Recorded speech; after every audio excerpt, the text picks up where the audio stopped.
Saludos y grandes bendiciones para mis hermanos y mis hermanas del canal En Defensa de la Fe. Les habla su hermano en Cristo, Natanael Baloyes, y les doy la bienvenida a este video que contiene la lectura de la lección número 10, titulada La Biblia como Historia. Vamos a orar para comenzar. Eterno y amante Padre que estás en el cielo, damos honra y gloria a tu nombre. También te damos gracias por darnos el gran privilegio de estudiar tu santa palabra. Señor, pedimos que perdones nuestros pecados, que nos des humildad y mansedumbre para entender tu mensaje y para ponerlo en práctica. En el nombre de Cristo Jesús. Amén, Señor. Sábado 30 de mayo. Para memorizar.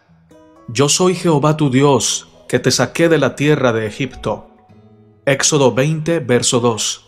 También Deuteronomio 5:6. La Biblia está constituida en la historia. La historia bíblica avanza en dirección lineal desde un principio absoluto, cuando Dios creó todas las cosas, hasta una meta final, cuando Dios restaurará la tierra en su venida. La naturaleza histórica de las Escrituras es una característica que la distingue de los libros sagrados, de otras religiones.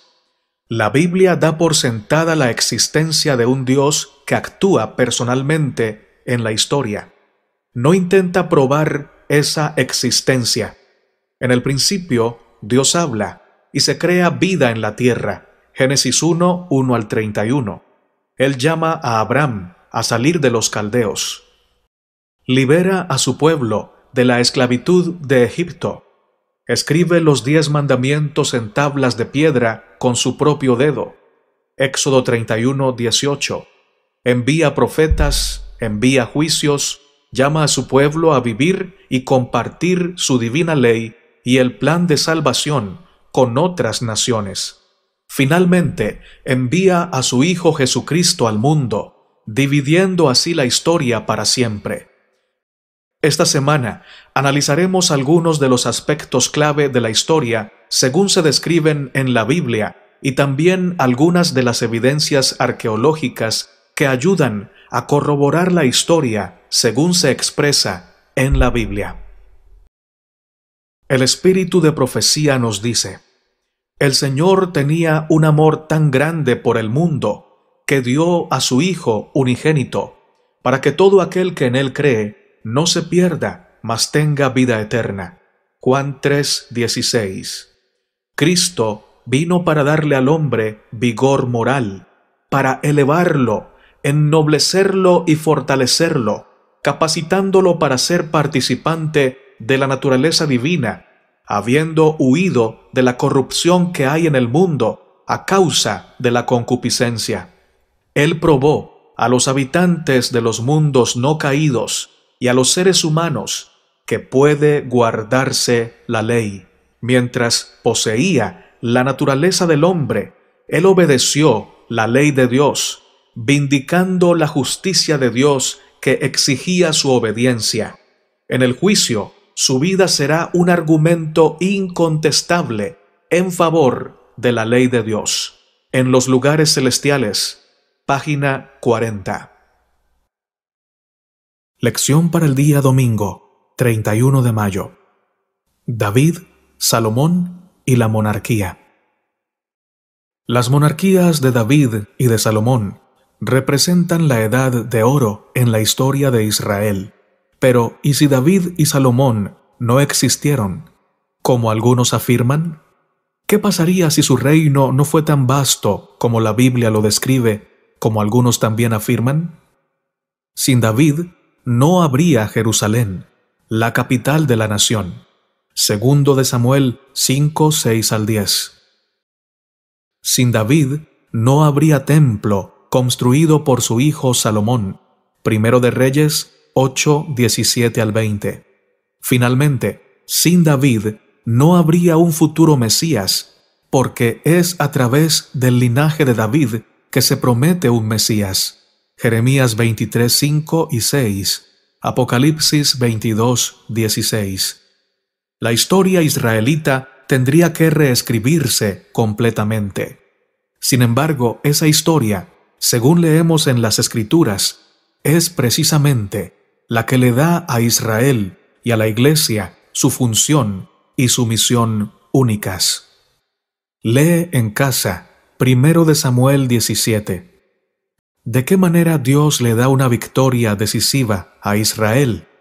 ¿A quién se usa para esta victoria? ¿Dónde ocurre la victoria? Observa la descripción geográfica precisa de las líneas de batalla en 1 de Samuel 17, 1 al 3. Los filisteos juntaron sus ejércitos para la guerra y se congregaron en Soco, que es de Judá, y acamparon entre Soco y Aseca en Efes-Damín.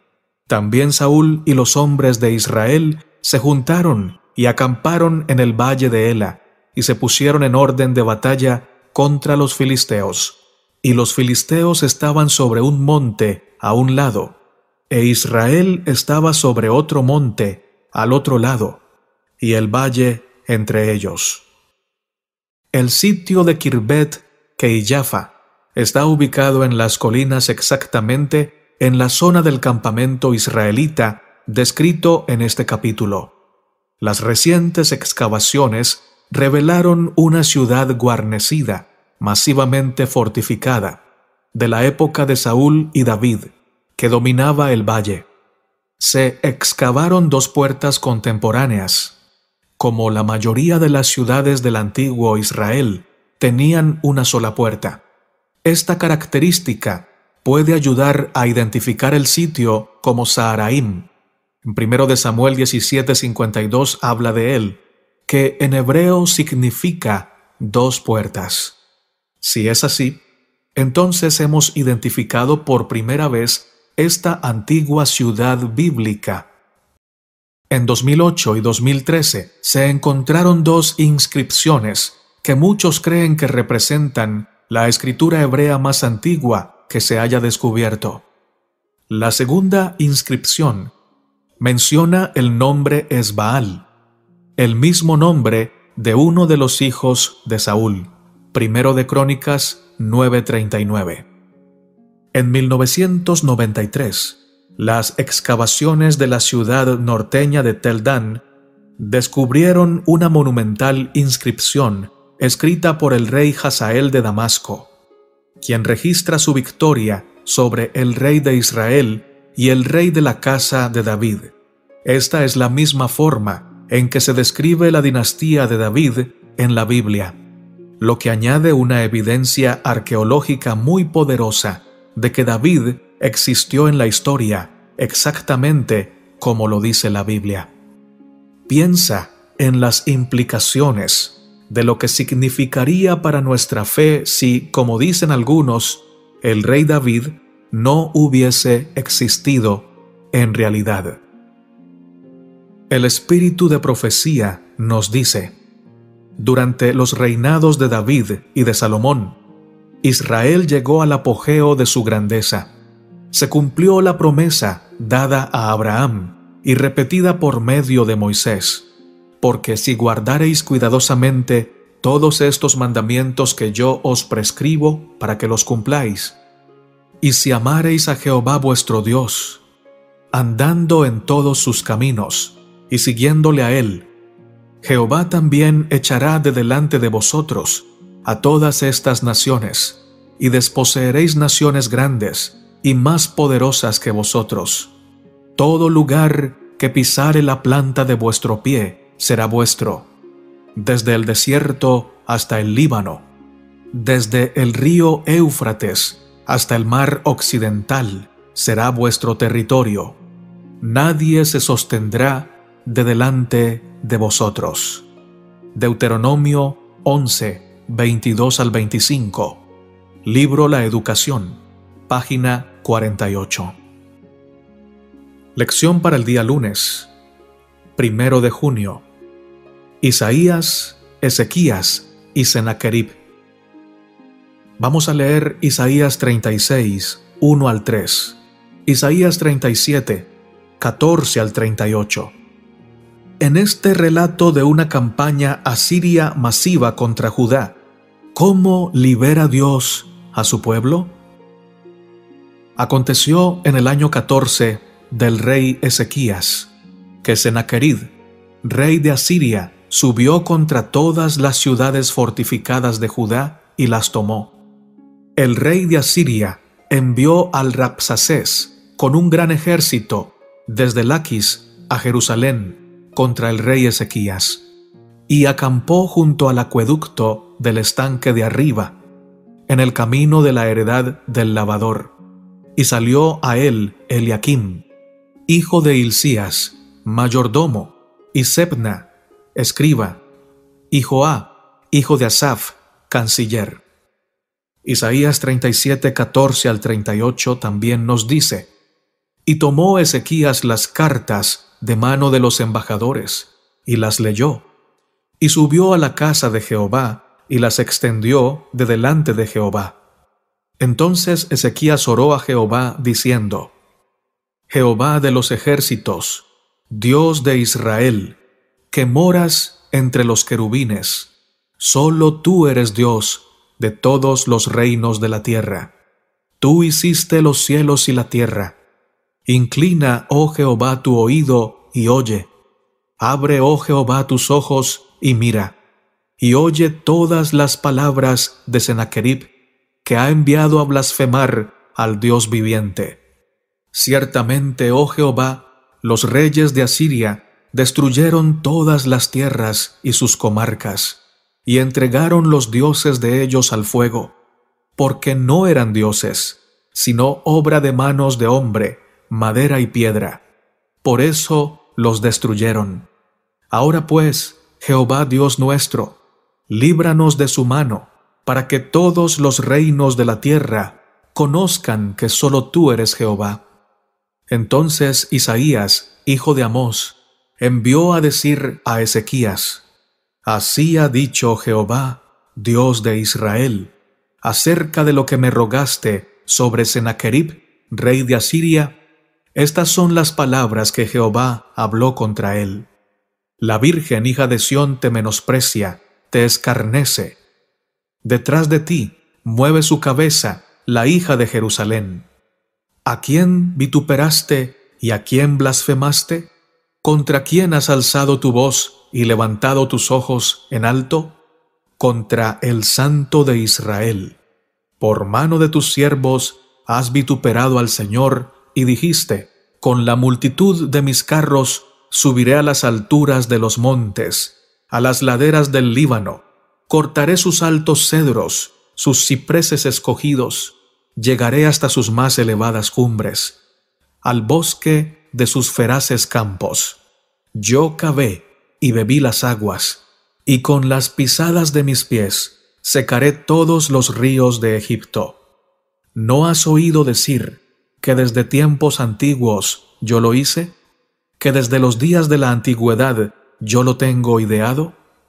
Y ahora lo he hecho venir, y tú serás para reducir las ciudades fortificadas a montes de escombros. Sus moradores fueron de corto poder, fueron acobardados y confusos, fueron como hierba del campo y hortaliza verde, como heno de los terrados que antes de sazón se seca. He conocido tu condición, tu salida y tu entrada, y tu furor contra mí, porque contra mí te airaste, y tu arrogancia ha subido a mis oídos.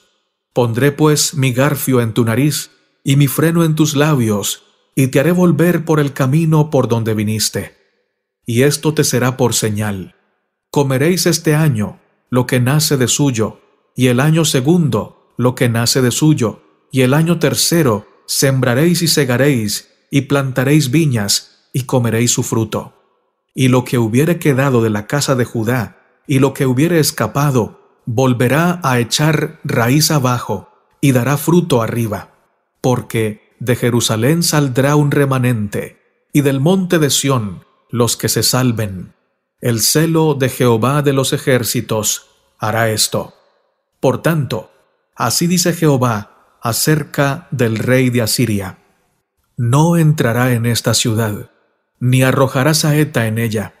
No vendrá delante de ella con escudo, ni levantará contra ella baluarte. Por el camino que vino volverá, y no entrará en esta ciudad, dice Jehová. Porque yo ampararé a esta ciudad para salvarla, por amor de mí mismo, y por amor de David, mi siervo. Y salió el ángel de Jehová, y mató a 185,000 en el campamento de los asirios. Y cuando se levantaron por la mañana, he aquí que todo era cuerpos de muertos.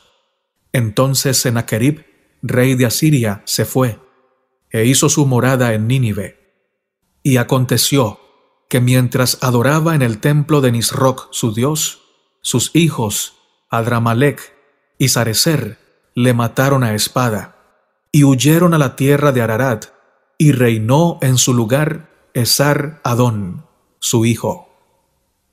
En el año 701 a.C., Sennacherib hace campaña contra Judá. El relato se registra en las Escrituras. El mismo Sennacherib también lo registra de varias maneras. En sus anales históricos, descubiertos en la ciudad capital de Nínive, alardea de la siguiente manera: 46 de sus fuertes ciudades amuralladas e innumerables pueblos más pequeños en los alrededores sitié y conquisté, hablando de Ezequías o del pueblo de Israel. En el palacio de Sennacherib, en Nínive, celebra su derrota de la ciudad judía de Laquis, cubriendo las paredes de una sala central del palacio con representaciones en relieve del asedio y la batalla contra la ciudad. Las recientes excavaciones de Laquis han descubierto los escombros de destrucción masiva de la ciudad después de que Sennacherib la incendiara. Pero Jerusalén se salvó milagrosamente. Sennacherib solo puede presumir de esto. En cuanto a Ezequías el judío, lo encerré en su ciudad como un pájaro en una jaula. No hay ninguna descripción de la destrucción de Jerusalén, y no se relata que los cautivos hayan sido tomados esclavos. Es cierto que Jerusalén fue sitiada, pero la Biblia registra que el asedio duró solo un día, ya que el ángel del Señor liberó a Jerusalén. Como Isaías había predicho, por tanto, así dice Jehová acerca del rey de Asiria: no entrará en esta ciudad, ni arrojará saeta en ella. No vendrá delante de ella con escudo, ni levantará contra ella baluarte. Por el camino que vino volverá, y no entrará en esta ciudad, dice Jehová, porque yo ampararé a esta ciudad para salvarla, por amor de mí mismo, y por amor de David, mi siervo. Isaías 37, 33 al 35. Curiosamente, solo Laquis se destaca prominentemente en Nínive, la capital asiria. Jerusalén no se encuentra en las paredes del palacio. Sennacherib solo pudo jactarse de derrotar a Laquis. El enfrentamiento entre el Dios del cielo y los dioses de los asirios se demuestra en la liberación de su pueblo. Él ve los actos de agresión por parte de Asiria, oye las palabras de oración de Ezequías, y Dios actúa en la historia. ¿Cómo puedes recordar que el Dios que milagrosamente liberó a Israel en aquel momento y en aquel lugar es el mismo Dios a quien oras, en quien te amparas y confías? Hermano y hermana, Dios sabe, Dios oye y Dios ve. Dios proveerá para ti.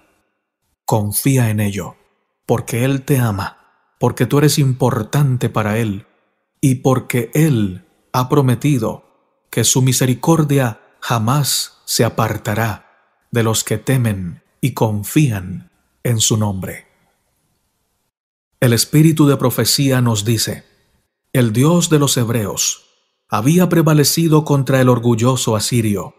El honor de Jehová había quedado vindicado en ojos de las naciones circundantes. En Jerusalén, el corazón del pueblo se llenó de santo gozo. Sus fervorosas súplicas por liberación habían sido acompañadas de la confesión de sus pecados y de muchas lágrimas.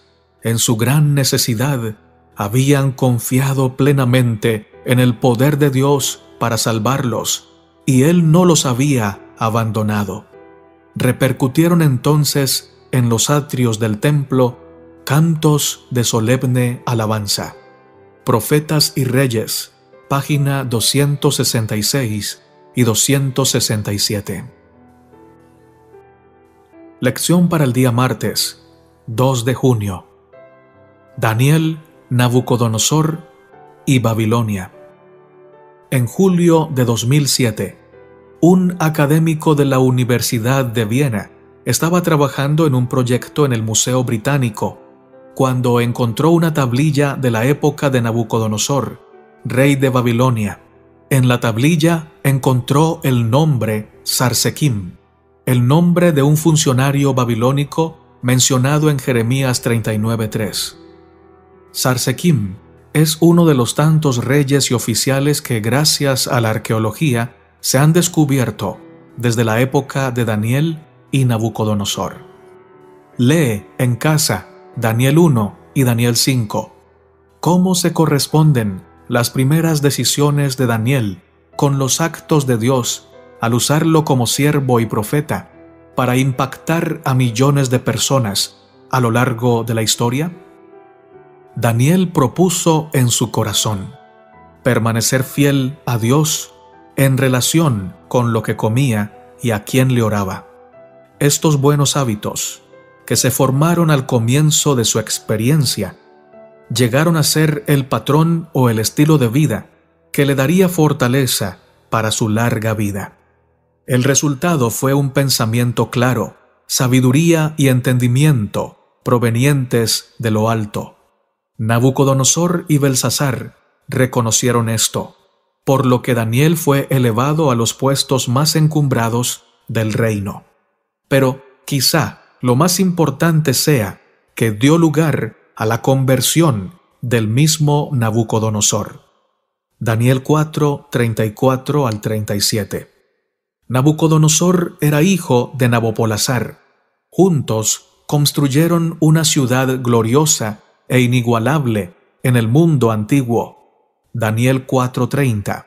La ciudad de Babilonia era enorme, con más de 300 templos, un palacio exquisito y rodeada de enormes paredes dobles de 3,66 y 6,70 metros de espesor.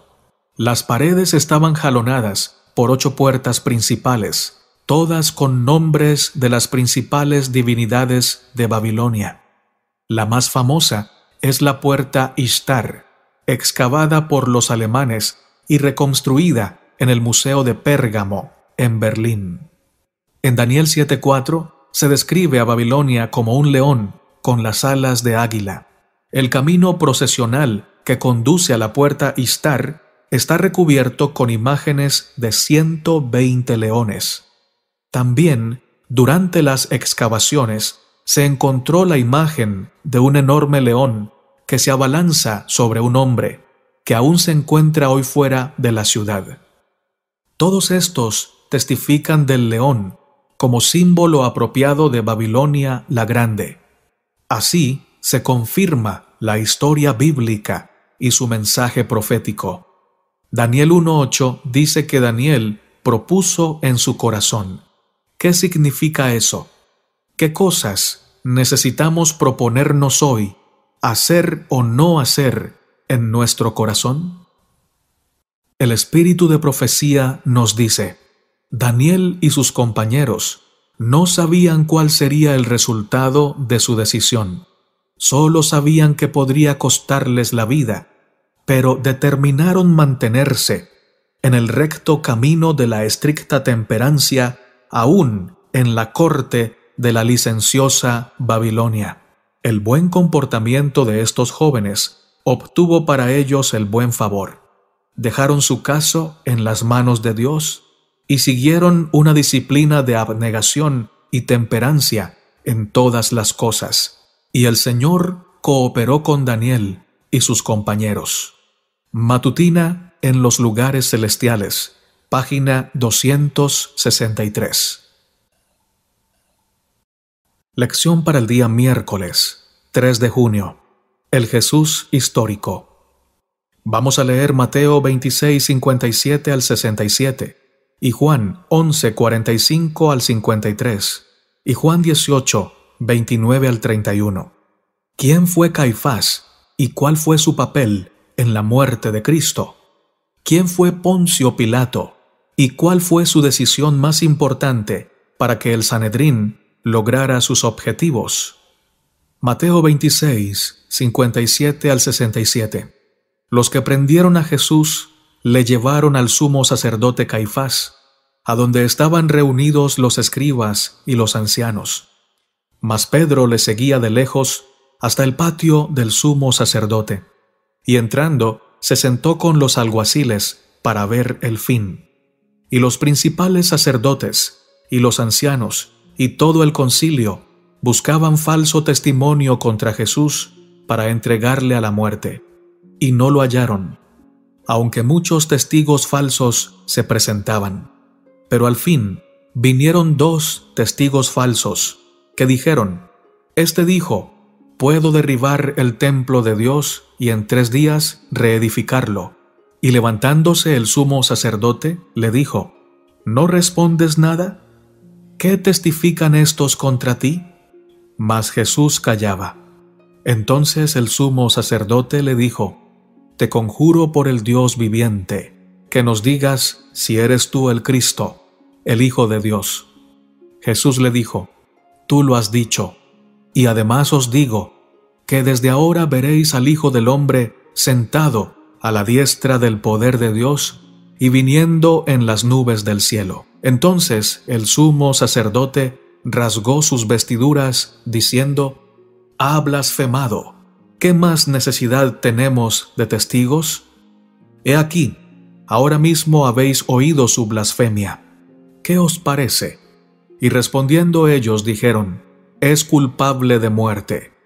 Entonces le escupieron en el rostro y le dieron de puñetazos, y otros le abofeteaban. Juan capítulo 11, versos 45 al 53. Entonces muchos de los judíos que habían venido para acompañar a María y vieron lo que hizo Jesús, creyeron en él. Pero algunos de ellos fueron los fariseos, y les dijeron lo que Jesús había hecho. Entonces los principales sacerdotes y los fariseos reunieron el concilio y dijeron: ¿Qué haremos? Porque este hombre hace muchas señales. Si le dejamos así, todos creerán en él. Y vendrán los romanos y destruirán nuestro lugar santo y nuestra nación.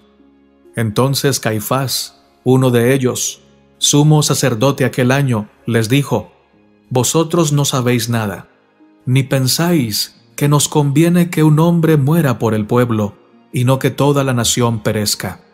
Esto no lo dijo por sí mismo, sino que como era el sumo sacerdote aquel año, profetizó que Jesús había de morir por la nación. Y no solamente por la nación, sino también para congregar en uno a los hijos de Dios que estaban dispersos. Así que desde aquel día acordaron matarle. Juan 18, 29 al 31. Entonces salió Pilato a ellos y les dijo: ¿Qué acusación traéis contra este hombre? Respondieron y le dijeron: Si éste no fuera malhechor, no te lo habríamos entregado. Entonces les dijo Pilato: Tomadle vosotros y juzgadle según vuestra ley. Y los judíos le dijeron: A nosotros no nos está permitido dar muerte a nadie.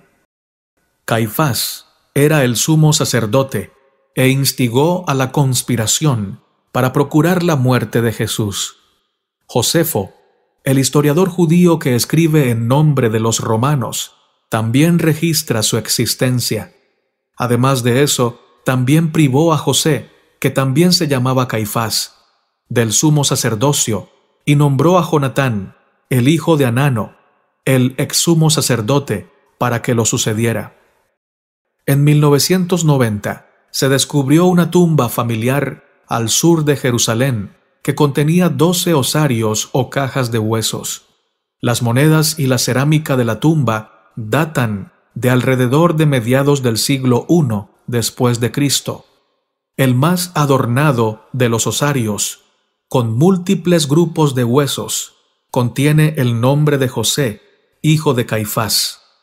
Muchos eruditos creen que esta fue la tumba y la caja de huesos de Caifás, el sumo sacerdote que participó en forma tan directa de la muerte de Jesús.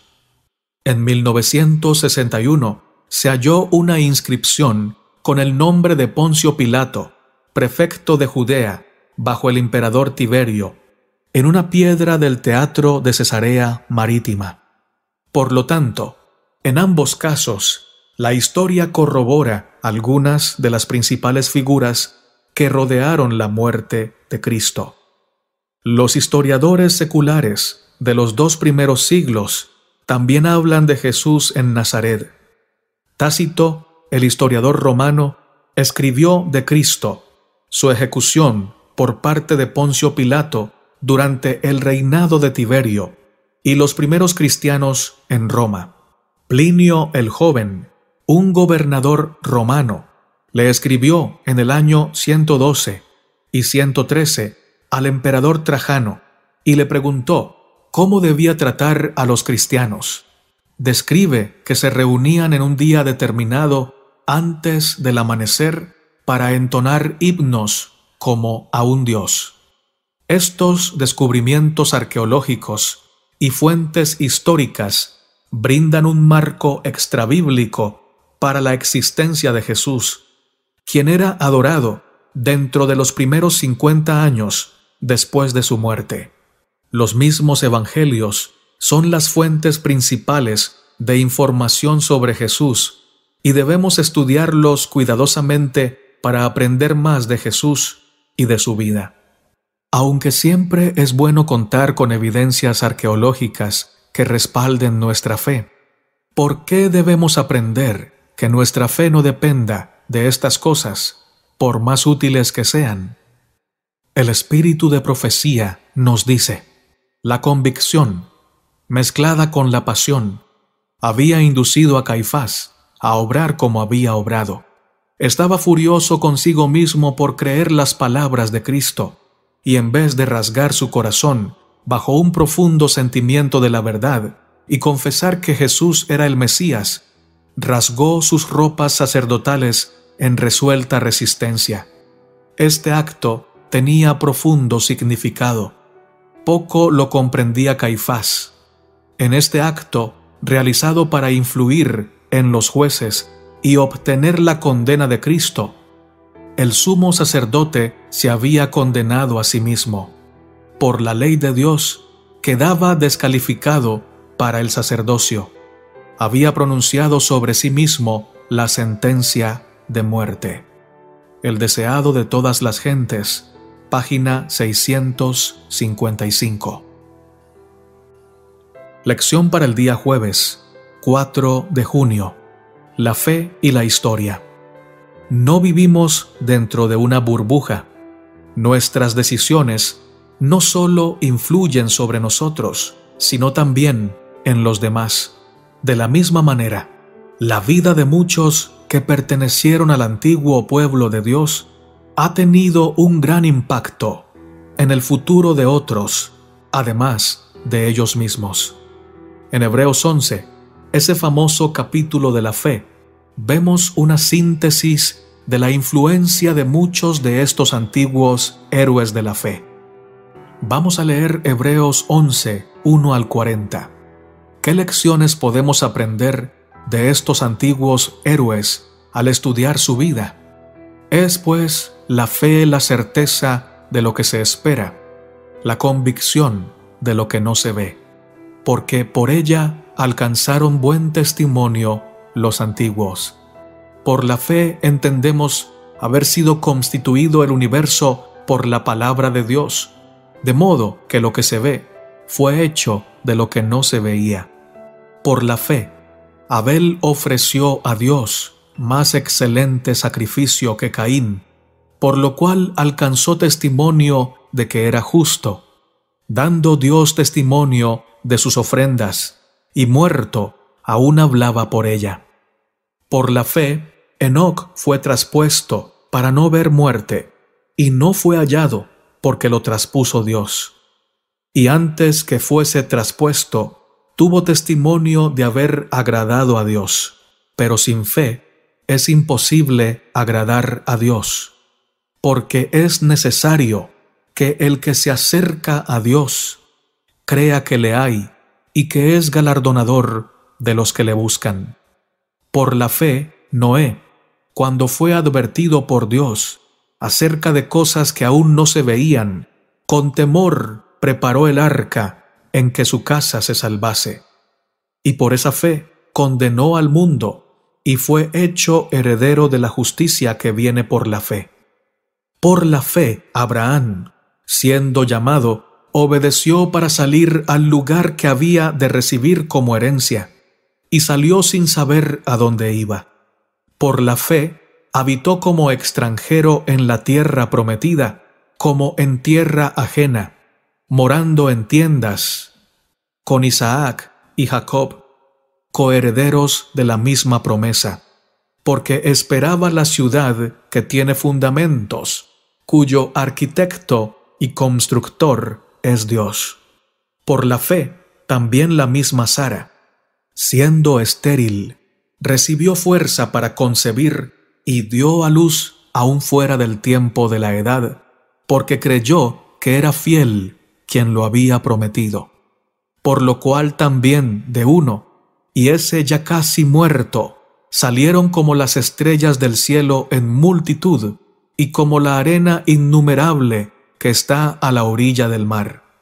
Conforme a la fe, murieron todos estos sin haber recibido lo prometido, sino mirándolo de lejos, y creyéndolo, y saludándolo, y confesando que eran extranjeros y peregrinos sobre la tierra. Porque los que esto dicen, claramente dan a entender que buscan una patria, pues si hubiesen estado pensando en aquella de donde salieron, ciertamente tenían tiempo de volver, pero anhelaban una mejor, esto es, la celestial. Por lo cual, Dios no se avergüenza de llamarse Dios de ellos, porque les ha preparado una ciudad. Por la fe Abraham, cuando fue probado, ofreció a Isaac, y el que había recibido las promesas ofrecía su unigénito, habiéndosele dicho, en Isaac te será llamada descendencia, pensando que Dios es poderoso para levantar aún de entre los muertos, de donde en sentido figurado también le volvió a recibir. Por la fe bendijo Isaac a Jacob y a Esaú, respecto a cosas venideras. Por la fe, Jacob al morir bendijo a cada uno de los hijos de José y adoró apoyado sobre el extremo de su bordón. Por la fe José, al morir, mencionó la salida de los hijos de Israel y dio mandamiento acerca de sus huesos. Por la fe Moisés, cuando nació, fue escondido por sus padres por 3 meses, porque le vieron niño hermoso y no temieron el decreto del rey. Por la fe Moisés, hecho ya grande, rehusó llamarse hijo de la hija de Faraón, escogiendo antes ser maltratado con el pueblo de Dios que gozar de los deleites temporales del pecado, teniendo por mayores riquezas el vituperio de Cristo que los tesoros de los egipcios, porque tenía puesta la mirada en el galardón. Por la fe dejó a Egipto, no temiendo la ira del rey, porque se sostuvo como viendo al invisible. Por la fe celebró la Pascua y la aspersión de la sangre, para que el que destruía a los primogénitos no los tocase a ellos. Por la fe pasaron el mar Rojo como por tierra seca, e intentando los egipcios hacer lo mismo, fueron ahogados. Por la fe cayeron los muros de Jericó después de rodearlos 7 días. Por la fe, Rahab la ramera no pereció juntamente con los desobedientes, habiendo recibido a los espías en paz. ¿Y qué más digo? Porque el tiempo me faltaría contando de Gedeón, de Barak, de Sansón, de Jefté, de David, así como de Samuel y de los profetas, que por fe conquistaron reinos, hicieron justicia, alcanzaron promesas, taparon bocas de leones, apagaron fuegos impetuosos, evitaron filo de espada, sacaron fuerzas de debilidad, se hicieron fuertes en batallas, pusieron en fuga ejércitos extranjeros. Las mujeres recibieron sus muertos mediante resurrección, mas otros fueron atormentados, no aceptando el rescate, a fin de obtener mejor resurrección. Otros experimentaron vituperios y azotes, y a más de esto, prisiones y cárceles. Fueron apedreados, aserrados, puestos a prueba, muertos a filo de espada. Anduvieron de acá para allá, cubiertos de pieles de ovejas y de cabras, pobres, angustiados, maltratados, de los cuales el mundo no era digno, errando por los desiertos, por los montes, por las cuevas y por las cavernas de la tierra.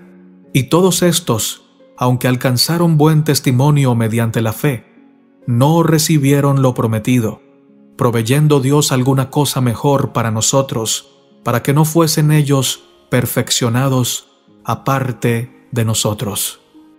La fe no es simplemente creer en algo o en alguien, es actuar en respuesta a esa creencia. Es una fe que obra. Esto es lo que se cuenta como justicia. Son esos actos de fe los que cambian la historia. Cada uno de estos actos depende de nuestra confianza en la palabra de Dios.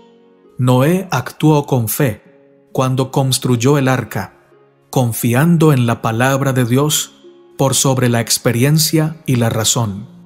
Como nunca había llovido, la experiencia y la razón sugerían que un diluvio no tenía ningún sentido, pero Noé obedeció a Dios y la raza humana sobrevivió. Abraham, entonces llamado Abram, dejó Ur en el sur de Mesopotamia, la ciudad más sofisticada del mundo en ese momento, y salió sin saber a dónde lo llevaría Dios. Pero él eligió actuar según la palabra de Dios. Moisés eligió hacerse pastor para guiar al pueblo de Dios a la tierra prometida en lugar de convertirse en el rey de Egipto, el imperio más grande de su época. Confió en la voz del Todopoderoso, que lo llamó desde la zarza ardiente. Rahab decidió confiar en los informes de liberación de Dios. Protegió a los 2 espías y se convirtió en parte del linaje de Jesús. ¿Cuán poco sabemos acerca de cómo nuestras decisiones influirán en la vida de innumerables personas en esta generación y las que vendrán? ¿Qué decisiones cruciales son inminentes para ti? ¿Qué influye en tus decisiones y por qué? El espíritu de profecía nos aconseja: cuando hablamos de fe, debemos tener siempre presente una distinción. Hay una clase de creencia enteramente distinta de la fe, donde no solo hay una creencia en la palabra de Dios, sino una sumisión de la voluntad a Él, donde se le da a Él el corazón y los afectos se fijan en Él. Allí hay fe, fe que obra por el amor y purifica el alma. Mediante esta fe, el corazón se renueva conforme a la imagen de Dios. La fe por la cual vivo, página 92. Lección para el día viernes, 5 de junio, para estudiar y meditar. La Biblia es la historia más antigua y abarcadora que poseen los hombres. nació de la fuente de la verdad eterna, y una mano divina ha preservado su pureza a través de los siglos. Ilumina el lejano pasado en el cual en vano trata de penetrar la investigación humana. Solamente en la palabra de Dios contemplamos el poder que puso los cimientos de la tierra y extendió los cielos. Solo en ella hallamos un relato auténtico del origen de las naciones. Solo en ella se da una historia de nuestra raza, libre de prejuicios u orgullo humanos. La educación, página 173. El que tiene un conocimiento de Dios y de su palabra, tiene una fe que está asentada en la divinidad de las Sagradas Escrituras. No mide la Biblia a la luz de los conceptos científicos. Al contrario, somete esos conceptos al escrutinio de la norma inequívoca. Sabe que la palabra de Dios es la verdad, y la verdad nunca se contradice a sí misma. Lo que de la enseñanza de la presunta ciencia contradice la verdad de la revelación de Dios es mera conjetura o suposición humana. Para los que son verdaderamente sabios, la investigación científica abre ante ellos un vasto panorama de estudio e información. Testimonios para la Iglesia, tomo 8, página 339. Hemos visto, mis amados hermanos, que la Biblia es real, que hay evidencias en la historia y en la arqueología que confirman la veracidad del relato de la palabra de Dios. Pero más allá de estas evidencias, hay una más portentosa, más poderosa, y es que lo que la Biblia nos dice ha transformado nuestras vidas, sustenta nuestra fe y desarrolla nuestra creencia día a día, llevándonos a asemejarnos por la gracia del Señor a Cristo Jesús en su carácter. Gracias a la palabra de Dios, hemos visto nuestra vida ser transformada, pero no solo nuestra vida, también la vida de muchas personas. Las personas que leen la Biblia y la practican por la gracia del Señor Jesucristo son personas apartadas del chisme, de la mentira, de los vicios, de las pasiones humanas. Luchan todos los días en el nombre de Jesús para agradar a Dios y servir a la humanidad. Esta, para mí, es la mayor evidencia de que la Biblia contiene la verdad y proclama la gloria de Dios. Oremos para terminar. Dios de Abraham, de Isaac y de Israel, cuán grande es tu nombre en toda la tierra. Gracias, Señor, porque siempre nos hablas directo al corazón. Gracias, oh Padre, porque nos diriges en el camino de la verdad y de la justicia. Gracias porque nos has traído de las tinieblas a la luz, del odio al perdón, de la soledad a la compañía gloriosa del Santo Espíritu. Gracias por darnos tu palabra. Gracias por ayudarnos a estudiarla, a escudriñarla, a comprenderla y a ponerla en práctica. Señor, en este momento clamamos para que perdones nuestros pecados, nuestra vanidad, nuestro orgullo, nuestra soberbia, nuestra apatía espiritual. Perdona, oh Señor, a tu pueblo. Restaura, oh Señor, en tu pueblo tu imagen. Gracias porque escuchas esta importante petición. También clamo a ti por mis hermanos que nos han escrito que están enfermos, o los que han perdido sus trabajos, o los que están solos porque la situación que vive el mundo los tomó por sorpresa en un país diferente al de su familia y se encuentran alejados de los que aman. Señor, bendícelos a cada uno de ellos según su necesidad. Provéeles sobre todo fe, para que sepan que aunque no tengan trabajo, que aunque en este momento la salud les está faltando, que aunque en este momento están lejos de sus familiares, si están en fe y por fe son más que vencedores, tú no los vas a dejar quedar chasqueados porque ellos han confiado en ti. Bendice a nuestros hijos, a los que están contigo, manténlos firmes, a los que se han ido lejos de ti, atráelos a ti con tu gran misericordia, con tus cuerdas de amor eterno. Gracias por escuchar nuestro clamor, amado Señor. En el nombre de Cristo Jesús. Amén, Señor.